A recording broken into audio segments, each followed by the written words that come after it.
African wild dogs make decisions by voting with sneezes. Yes, you heard that right. These social animals have a fascinating way of reaching consensus within their packs.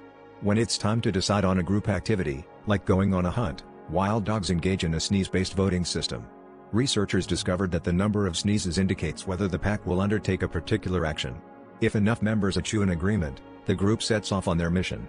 This democratic process highlights their complex social structure, where even the lower-ranking members get a say in the pack's decisions. Unlike the hierarchical dynamics often seen in other species, this sneeze vote mechanism ensures that African wild dogs function with a level of cooperation and fairness that's truly remarkable in the animal kingdom. So next time you sneeze, remember, you might just be casting a vote in the wild dog world.